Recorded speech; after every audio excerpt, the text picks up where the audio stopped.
Okay, let's just refresh our memory. What led to the writing of the U.S. Constitution? The Constitution, which the Federalist Papers we're talking about right now explains. Because remember, the United States had a first Constitution, and it was named the Articles of Confederation. There were so many weak points about that the leaders of this country, the wise men of this country, decided that if we are going to become united, stay united, be powerful, prosper, and let our people benefit from the prosperity of the country, the safety of the country, the security of their freedoms, you have to write a new constitution.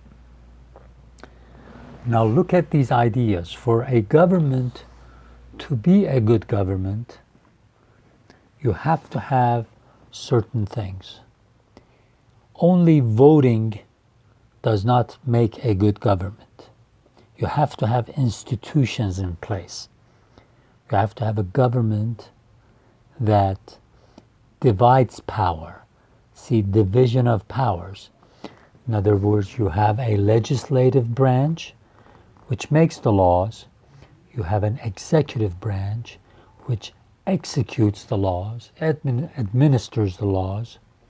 And you have to have a judicial branch, which is made of judges, okay, that judges whether some laws are constitutional, whether they are not, whether they are based on the fundamental law of the country, whether they contradict or are not, do not match or do not appropriately match the fundamental law of the country.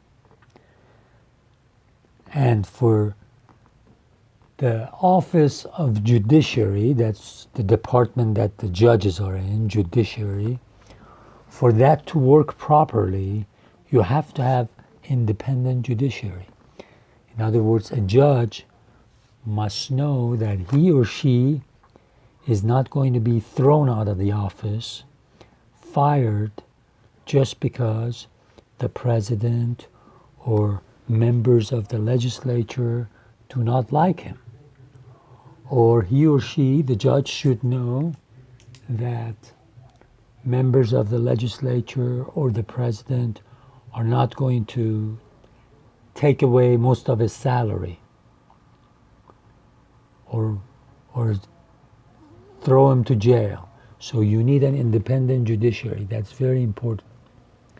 The idea of checks and balances is that you want to make sure that each one of these three divisions, legislature, executive, and judiciary, they check and balance each other. In other words, you don't want one part to dominate the others, to be able to push the other ones around. So you don't want for example, you don't want the president's salary, president as the head of the executive branch, you don't want the president's salary to be at the whim of the legislatures, or the legislatures can in any minute say, okay, we're going to half your salary. You're going to be paid only half of what we told you because you're doing something we don't like.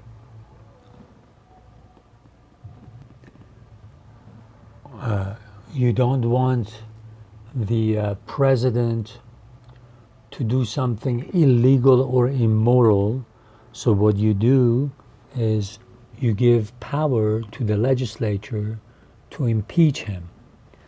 But you don't want to make it too easy for the legislature to impeach the president, because what if 51% of the legislature belongs to one party and doesn't like the president because the president is from another party, and they can just impeach him at will.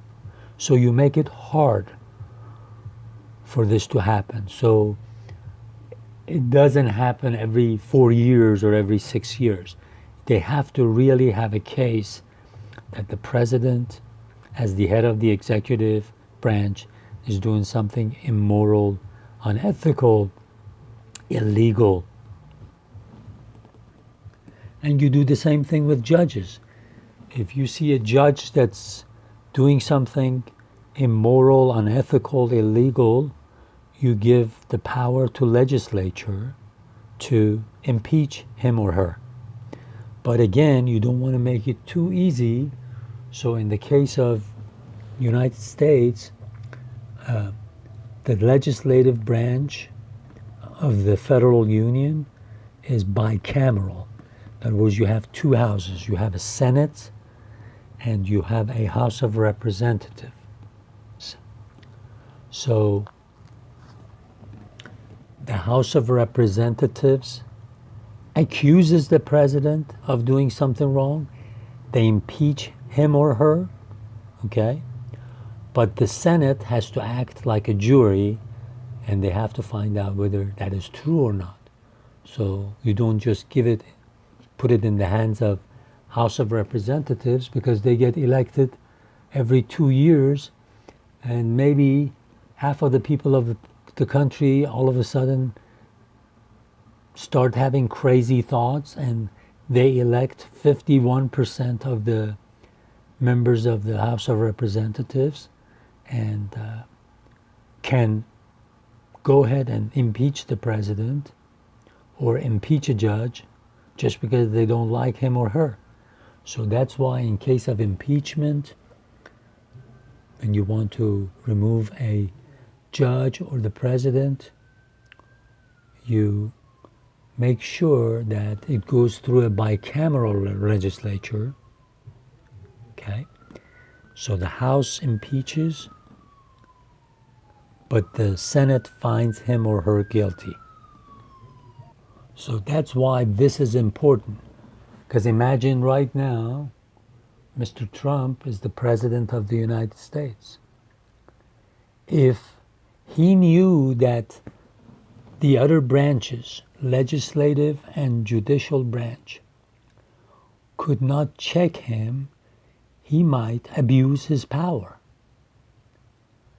So because the idea of checks and balances are there, the idea of division of powers is there, the idea of independent judiciary is there, the idea of bicameral legislature is there, he will not dare overstep his boundaries.